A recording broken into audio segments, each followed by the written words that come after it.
Luis Carlos Sarmiento Angulo anunció formalmente su retiro de la junta directiva de su grupo empresarial, cerrando un capítulo fundamental para la historia del empresariado nacional y para la propia historia de este país. Y anunció que lo sucede en esa dignidad su hijo Luis Carlos Sarmiento Gutiérrez y que al frente del Grupo Aval quedaba una persona muy cercana a su corazón, María Lorena Gutiérrez.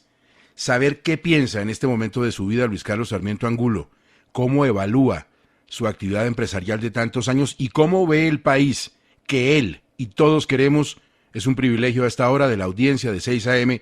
aquí en Caracol Radio. Doctor Luis Carlos Sarmiento Angulo, un gusto saludarlo. ¿Cómo está? Muy bien, muchas gracias. Mire, quienes lo conocen a usted bien saben que está perfectamente lúcido y activo, que hace cálculos mentales que para nosotros requerirían de una calculadora científica como las de las épocas del colegio. ¿Por qué tomar la decisión de dejar su puesto? ¿Qué tan difícil fue? Fue muy difícil, efectivamente. Es decir, yo llevo, yo llevo 70 años ejerciendo la profesión. Es un cambio muy fuerte, pero necesario porque pues hay que permitir que llegue otra gente con nuevas ideas y con más juventud, sin duda ninguna, por mucha experiencia que uno tenga, pues la fatiga va imponiéndose y ya uno mismo nota que su capacidad empieza a disminuir y es justo hacerse a un lado y permitir que lo reemplacen otras personas que tengan, como los que he escogido, muy buena experiencia, muy buen conocimiento y que ya han demostrado su capacidad. Su hijo es un hombre de grandes conocimientos y de una preparación enorme, pero además me parece, y creo que es la sensación de mucha gente, que es un hombre de gran corazón, comprometido ahora de la mano de la organización en una serie de proyectos para ayudar a los menos favorecidos en La Guajira, que es algo que me imagino lo inspiró el desarrollo de la tarea de su papá, siempre comprometido con ayudar a los demás. Sí, estamos muy comprometidos en lo de La Guajira. La verdad es que lo de La Guajira fue una invitación que nos hizo el presidente y desde aquella famosa reunión en Cartagena, y yo la acogí inmediatamente. Me hace recordar usted que pues ahí a cada uno le asignaron una tarea y le preguntaron si le gustaba o no. A mí me preguntaron si quería hacerlo de La Guajira y dije sí por una razón, porque me gusta ese propósito. Por eso voy a aceptarlo y me voy a poner a ejercitarlo con mucho gusto. Vamos a hablar más adelante también de esos proyectos. Yo quisiera preguntarle por algo que me llama mucho la atención de la actividad que desarrollan personas como usted, y es que muchos sueñan con predecir el futuro. Gente como usted lo ha logrado, porque cualquier decisión que usted tome podría tener unas repercusiones en la economía, en la vida de todos que podrían ser predecibles. ¿Cómo se maneja ese superpoder? Bueno, no. En primer lugar, pues hay un poquito de modestia. Realmente uno pues se da cuenta que puede influir, pero no, el país es una cosa muy grande y ahí hay mucha gente muy capaz. Formamos parte de todo el establecimiento y tenemos, digamos, la obligación moral de contribuir, pero teniendo la claridad de que no podemos imponer. ¿Usted a qué horas abre el ojo? ¿A qué hora se despierta? Yo me despierto, yo duermo relativamente poco, es decir, yo me acuesto todos los días después de las 12 de la noche, entre las 12 de la noche y la 1 de la mañana, y me levanto a las 6:30. Cuando usted se acuesta, ¿piensa en números? ¿Piensa en negocios? ¿Piensa en lo que viene mañana? ¿Sigue trabajando la cabeza? Sí, desafortunadamente sí. Yo me despierto muchas veces en la noche y mi cabeza sigue pensando ahí. Yo trato de convencerla que duerma conmigo, pero a veces me queda difícil. Mucha gente que nos oye a esta hora dice, bueno, estamos oyendo a un señor que ha podido tenerlo todo, ganado a pulso, pero ha podido tenerlo todo. ¿Hay algo con lo que usted haya soñado que no haya podido tener? De cosas así materiales, pues realmente no, yo no soy muy exigente y afortunadamente pues he podido tener muchas cosas y las tengo y las disfruto con moderación, pero sí las tengo. Déjeme hablar de una cosa que es muy satisfactoria y que une también esto de los sueños hechos realidad, y es el CETIC, el Centro de Lucha contra el Cáncer, que yo tuve la oportunidad de conocer cuando estaba apenas arrancando. ¿Cómo se le ocurrió eso? Pues hombre, yo he tratado de devolver a la sociedad una parte de de lo que yo gano, de lo que yo he conseguido, diferente de los impuestos. Pues nosotros, sobra decirlo, somos cumplidores absolutos de todos los impuestos, pero algo más, es decir, los impuestos van a una masa global que allá se maneja, y yo sí quería dejar alguna impronta de nuestra propia familia, de nuestros propios esfuerzos. Y viendo las cosas me encontré que el cáncer era una cosa inmensa, es decir, el cáncer es una enfermedad que tiene un nombre y miles de variantes. Y encontré que había mucha gente, gente cercana. Yo recuerdo que en una reunión que hicimos cuando estábamos analizando todo este asunto, y les dije, bueno, hagamos una cosa, levante la mano el que en su familia no haya tenido ningún problema de cáncer, él mismo o sus parientes muy próximos. Usted se imaginará, es decir, ni el 10% de los asistentes levantó la mano, es decir, todos hemos tenido alguna con proximidad con el cáncer personal o de la familia o de gente muy querida. Y entonces pensé que eso era una cosa útil y no había gran cosa en el país, es decir, hay cosas muy valiosas como el Instituto de Cancerología, que es una cosa respetable y muy importante, y hacen una gran labor, pero con unos presupuestos muy pequeños, les cuesta mucho trabajo. Entonces, pues dije, hombre, hagamos esto. Y es un fenómeno, es decir, 10 años de mi vida utilicé en eso en lo siguiente. Primero que todo, empecé a informarme. Después con mis hijos estuvimos visitando centros de cáncer en todo el mundo. Visitamos todos los centros de cáncer más importantes de Estados Unidos para saber en qué nos metíamos, para tratar de entender cómo manejar ese problema. Después los otros 5 fue ya en la obra misma. Primero los planos, los proyectos arquitectónicos, en fin, que es una cosa que toma tiempo. Este es un hospital de unas características muy especiales. Nos asesoramos de los mejores arquitectos de Estados Unidos. Y entonces ya vino la construcción. Doctor Sarmiento, yo no sé si la gente entiende bien la dimensión de lo que es el CETIC. Yo lo definiría como el sitio al que uno jamás quisiera ir, que no quisiera conocer, pero que si tuviera cáncer diría gracias a Dios existe. Es cierto, así es, así es. Hemos tenido unas satisfacciones muy interesantes también, sin estar concursando ni nada. Hemos ganado varios premios internacionales por ese hospital arquitectónicamente, es decir, profesionalmente. En el aspecto de la construcción tenemos un número de premios, por lo menos unos 10 premios internacionales por la construcción y por el diseño. Y por otro lado, pues tenemos comunicación permanente con una de las instituciones de cáncer más importantes del mundo. Todo esto de las vacunas nuevas que se están discutiendo contra el cáncer, queremos participar con todo. Ahora, por ejemplo, no sé si ha oído, ya hay unas experiencias en el mundo en donde empiezan a diagnosticar el cáncer solamente con una muestra de sangre, igual que si pues, les hacen una muestra para saber si tiene algún microbio especial.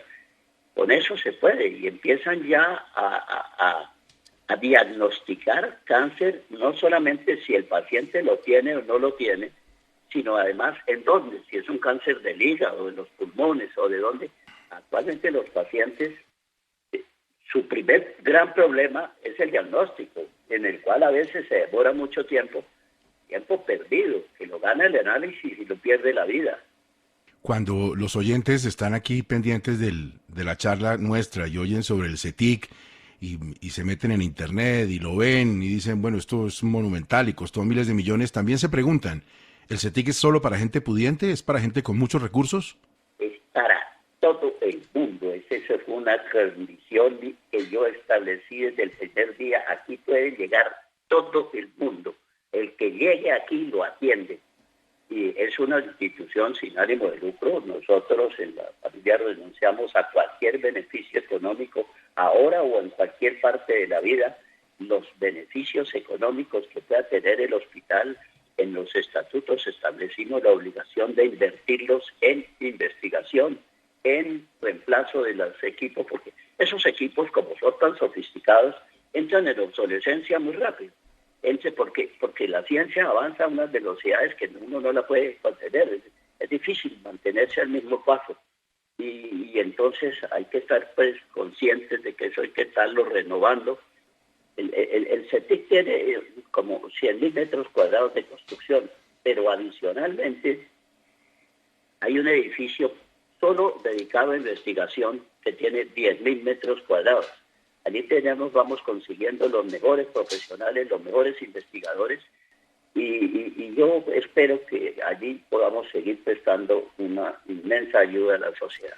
Alguien que lo quiere mucho y lo conoce de hace mucho tiempo me dijo que uno de sus primeros trabajos en serio había sido como locutor de la Radiodifusora Nacional. ¿Lo fue? ¿Fue colega? Sí, pero eso no fue mis primeros trabajos en serio, eso fue casi de niño. Había un grupo de radioteatro en la Radiodifusora Nacional, que lo dirigía un profesor, el profesor José Agustín Pulido Telles, recuerdo el nombre. Y entonces nos invitaba a unos de los estudiantes a participar en los programas allá. Y yo fui unas cuantas veces, varias veces. Éramos un grupo de 8 o 10 estudiantes y participábamos en el programa alternativamente. Estaba muy peladito. Mire, ya cuando termina la carrera de ingeniería, se va a llevar los libros de contabilidad de un depósito maderero, hacía declaraciones de renta. ¿Quién le hace hoy las declaraciones de renta a usted? Hay un ejército de personas ahí que hacen eso. Porque, bueno, en primer lugar, pues porque las normas han cambiado de una manera gigantesca. Hoy en día la presentación de las declaraciones exigen una tecnología extraordinaria. Entonces eso hay que manejarlo con mucho cuidado y además los riesgos que uno se corre, porque si se cometen errores se los cobran. Pero claro, imagínese, la cobrada de un error en una declaración de renta del Grupo Aval. Ahora, cuando la gente piensa en usted, piensa indudablemente en bancos. ¿Pero es cierto que usted hizo la vía Choachí? Sí, señor. Cuando yo estaba yo empecé a trabajar medio tiempo cuando llegué. Entonces la ingeniería eran 6 años. Pues desde que llegué a cuarto de ingeniería empecé a trabajar medio tiempo. Primero trabajé en el Instituto Geográfico, después trabajé de ayudante de ingeniería en una compañía muy, muy conocida y todavía existe con mucho prestigio. Cuellar Serrano Gómez era la mayor firma constructora que había en Bogotá. Y yo conseguí un trabajo ahí de ayudante de ingeniería.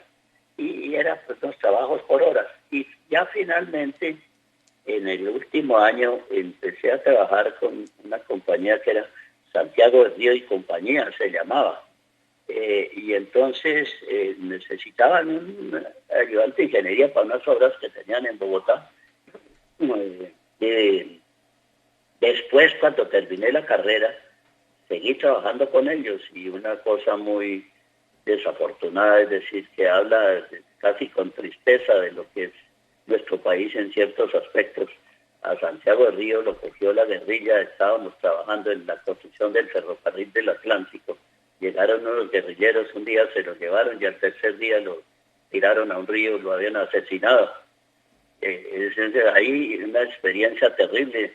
Empecé yo a sentir con gran pesadumbre, con gran tristeza lo que era nuestro país y desafortunadamente eso pues no es que haya mejorado mucho, ¿no? Su familia y usted pues tuvieron una situación tremendamente dolorosa con el secuestro de una de sus hijas.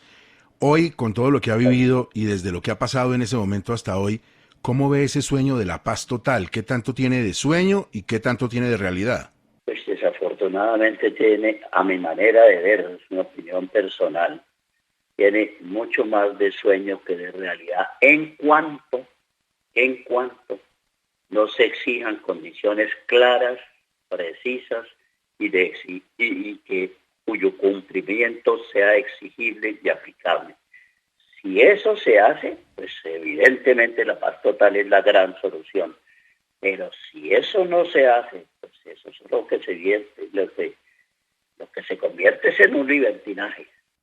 Ahora, ¿qué tanta disposición tendrán para esa mano tendida del gobierno en materia de paz los diversos grupos al margen de la ley? ¿Qué tan dispuestos cree que están? ¿O qué tanto gallo están mamando?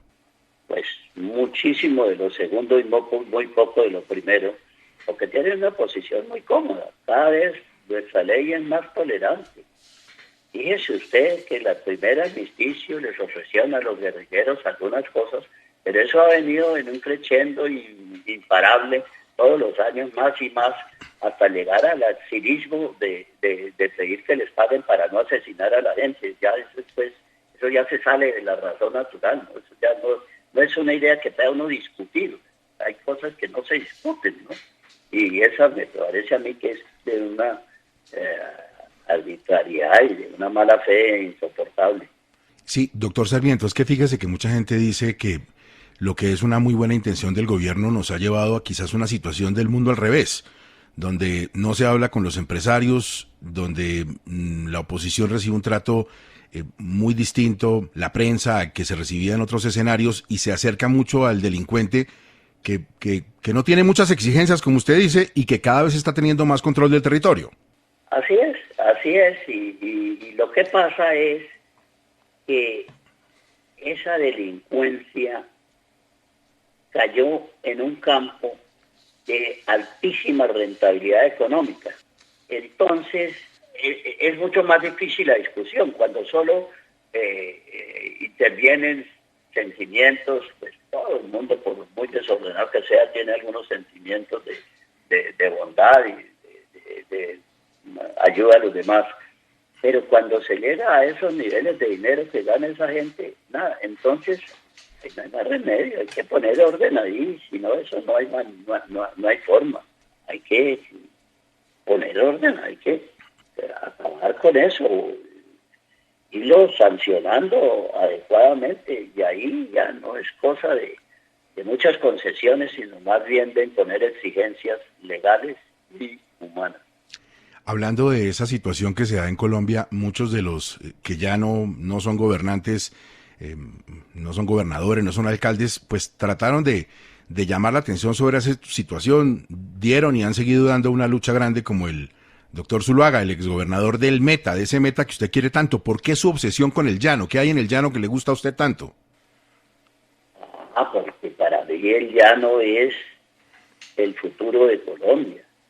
Imagínese que de nuestro país, la zona habitada, que es la zona noroccidental, es decir, la ocupada por las tres cordilleras y las planicies del norte del país, eso en porcentaje es el 46% del área de Colombia.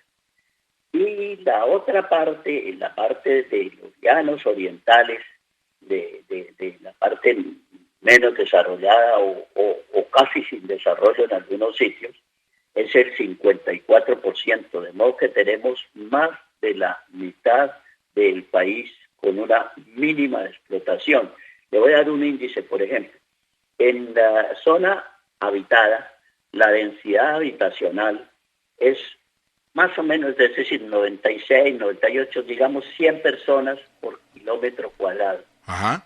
Y en la zona oriental, en ese 54, en la mayoría del área del país, tenemos 6 habitantes por kilómetro cuadrado. Un kilómetro de carretera en la cordillera fácilmente puede costar 70, 80 mil millones de pesos las obras necesarias.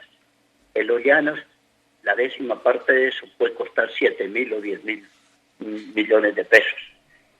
Tiene agua la que se quiera y otro poco. Es la octava, el octavo país del mundo en riqueza hidrológica. Y eso ya se inventaron. Los argentinos hicieron ese desarrollo de su zona central y toda eso ha sido riqueza inmensa para la Argentina. Después en el Brasil hicieron un desarrollo similar con muchísimo más éxito todavía que el de Argentina. Y en Sudamérica queda ese, nuestro país, esa parte oriental. Y ahí no estamos haciendo nada. Eso se está desarrollando, sí, claro, como todas las tierras, a una velocidad ínfima. Allí habría trabajo para todos los guerrilleros que hay otro tanto. Trabajo regular, bien pagado. Es decir, las posibilidades de desarrollo de Colombia en la zona oriental para mí son inmensas. Yo todas las mañanas me pregunto cómo es posible que no hayamos hecho nada al respecto. Bueno, precisamente en ese orden de ideas, doctor Sarmiento Angulo, ¿qué tan duro le da cuando la carretera, la vía al llano sufre traumatismos y la gente se estresa con una vía que es muy moderna, pero que sufre por los caprichos de la naturaleza? Nosotros hemos hecho todo lo posible para mantener el tráfico ahí, pero es una topografía muy, muy difícil. Y se presentan muchas discusiones un poco absurdas para mi manera de ver, es decir, exigirnos a nosotros con responsabilidad como en el tal kilómetro 58, en unos derrumbes que se producen 200 metros de altura encima de la carretera. Nosotros, ¿qué tenemos que ver con eso? Por Dios. Nos toca arreglarlo, pero eso tiene un costo. Y todo eso son discusiones, y se demora.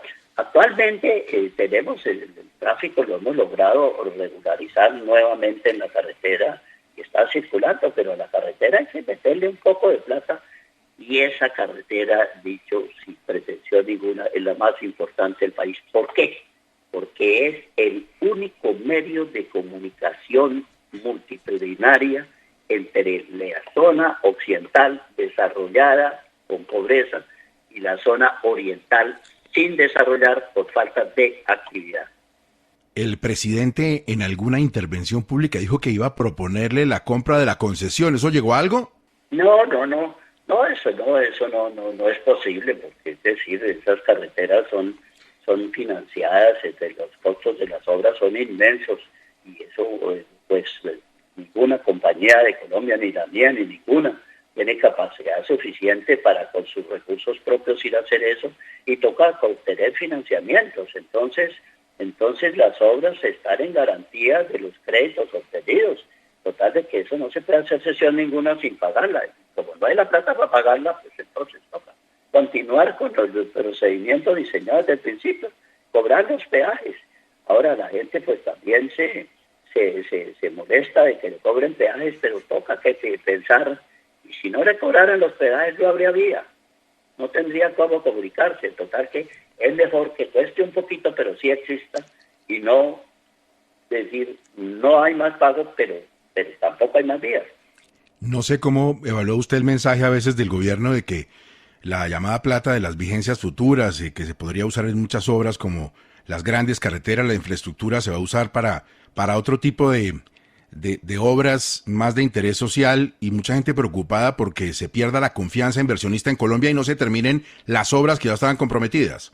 Pero es que mire, es que la cosa es más grave, es que en esas carreteras donde hay un costo financiero por la utilización, ni siquiera hay aportes del gobierno.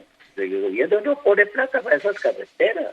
La plata es la que hemos logrado obtener los contratistas, obteniendo las financiaciones que le cuento para invertirlas allá, pero en un plan ordenado de que después los usuarios vayan contribuyendo a lo largo de muchos años. Esas concesiones duran 20 años, 25 años, para poder recuperar la inversión y pagarle a los banqueros que han prestado la plata. Ni siquiera se puede decir que no hay plata del presupuesto. No. En general, para estas carreteras no hay plata del presupuesto, salvo por excepciones muy notorias, como cuando se viene en una avalancha y tumba dos puentes, pues ¿qué hacemos? Pues tiene que pagar a alguien, porque si no, no hay tráfico.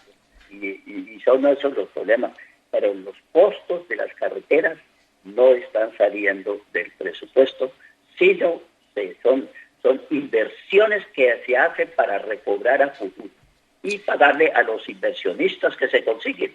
Lo que es muy delicado es que en el momento que se tomen decisiones de incumplir esos pagos, pues el país ya no va a poder volver a conseguir créditos.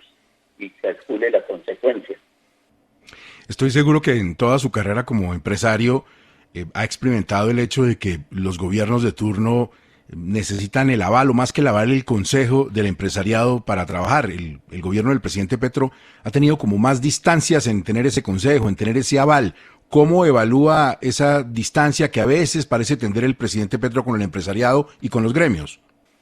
Pues es una pena que pase eso, porque lo que pasa es que es la experiencia y renunciar voluntariamente al conocimiento que surge de la gran experiencia, pues es una lástima, porque se pierde un montón de esfuerzo y de acumulación de conocimiento muy grande.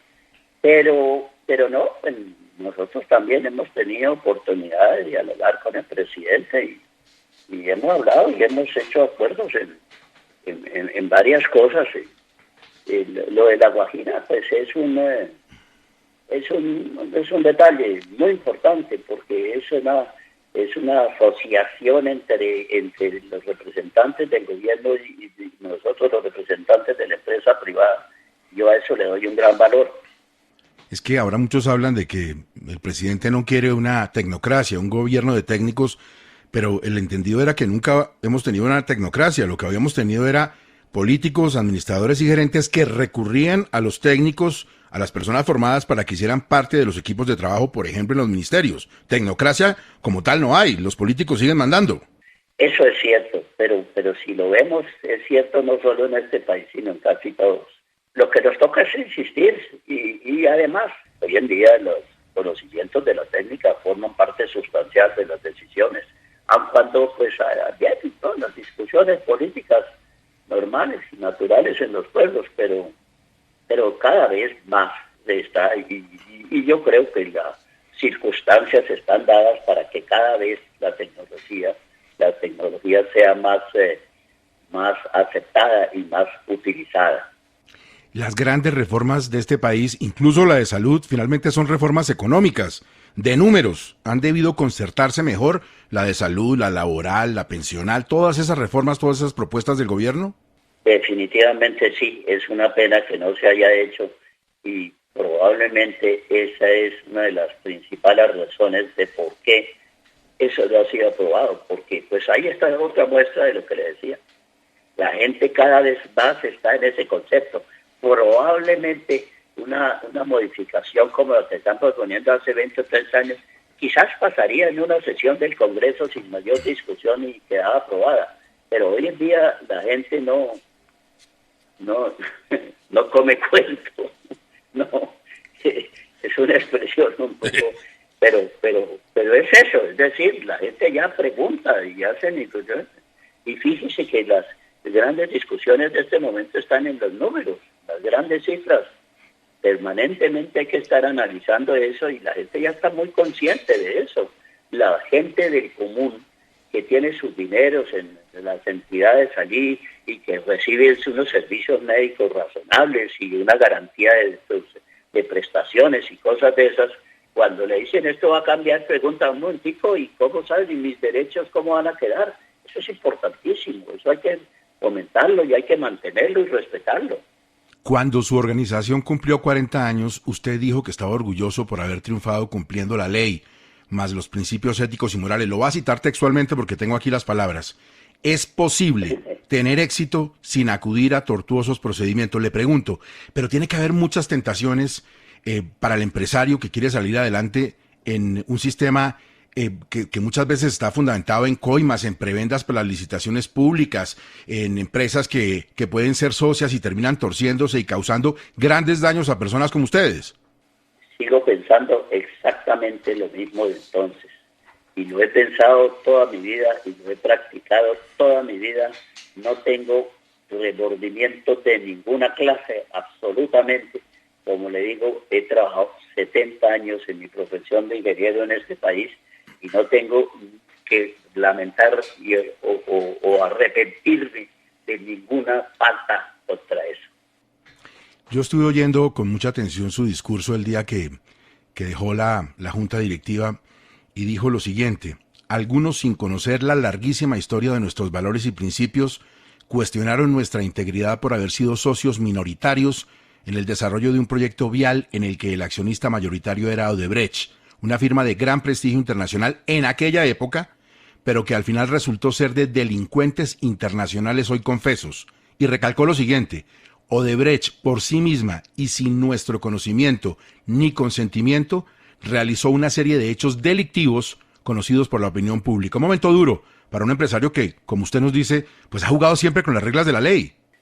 Eso que dije ahí es absolutamente cierto, palabra por palabra. No la cambio ni una palabra. Todo eso es exactamente así como lo dije ahí. Y eso pues nos trajo a nosotros una cantidad de perjuicios que usted no se imagina. Pero mi manera de reclamarle nada a esa compañía, porque esa compañía se quebró. Actualmente se quebró por sinvergüenzas y por vagabundos.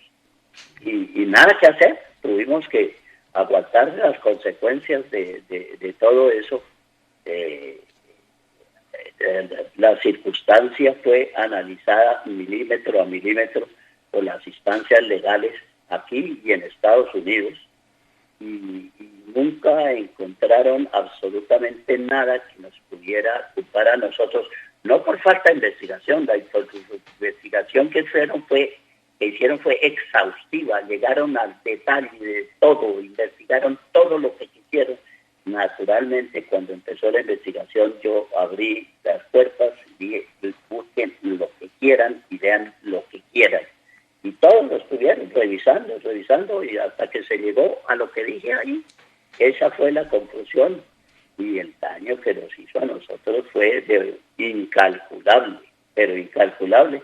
Pero son las cosas que pasan en la vida, ¿no? Como que le digo, como cuando cae un aguacero terrible y le rompe el techo de la casa de uno y a la de frente no le hace nada. De buenas señas y de malas uno que hacen. Mire, cuando suceden estas cosas más allá de lo jurídico y lo económico, también debe haber como una especie de decepción con decisiones erróneas que toman personas que uno creía cercanas. A veces, cuando está en una situación de poder como la suya, ¿se pierde la confianza en la gente? ¿Es difícil confiar en la gente? No es difícil confiar en la gente. Lo que pasa es que, como todas las cosas de la vida, confíe, pero controle. Confíe, pero controle. Y nosotros, en este caso de Odebrecht, pues confiamos, ¿eh? Esa gente tenía un prestigio increíble, usted no se imagina, eran los mayores contratistas. En Estados Unidos tenían un montón de obras contratadas, todos recordamos un aviso que había en frente del aeropuerto de Miami, un aviso gigantesco. Yo nunca había visto un aviso tan grande en que decía que Odebrecht eran los contratistas de las obras del aeropuerto de Miami. Pero todo el mundo confiaba y nosotros para asociarnos con ellos pedimos recomendaciones, referencias bancarias. Las referencias bancarias son mucho más serias porque son de banco a banco y permanentemente entre los bancos nos cruzamos información, pero hoy por ti, mañana por mí. La información tiene que ser muy seria y la información que nos dio sobre esa gente fue excelente, todo el mundo. Y eso es lo que en ese momento todo el mundo pensaba de ellos, ¿no? Eso inclusive obedeció un cambio generacional allá dentro de ellos, dentro de la compañía. El padre se retiró y el hijo entonces ya resultó con esas ideas, pero que no se vinieron a reconocer sino mucho tiempo después, ¿no? Cuando ya salió todo eso fue que nos enteramos, pero mientras tanto estaban ahí. Y no solo lo hicieron en Colombia, lo hicieron en Perú, en Chile, en Ecuador, en Estados Unidos, bueno. Pero y aquí no nos dimos cuenta, pero allá tampoco. Desde cuando vinimos a saber, pues mucho tiempo después, todos más o menos al tiempo, ¿no? Bueno, de lo malo a lo bueno, ¿cuál ha sido el mejor negocio que ha hecho usted en la vida? Eso sí, yo sí he hecho muchos negocios muy buenos. No, a veces tuve oportunidad de comprar cosas que después se valorizaron mucho y las pude vender bien.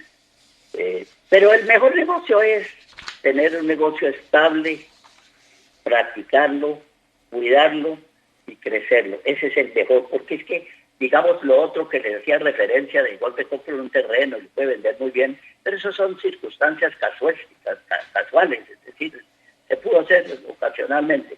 Pero lo que sí es, si uno crea una empresa con seriedad, grande, con capacidad operativa, con prestigio, eso es todo, eso es un patrimonio extraordinario.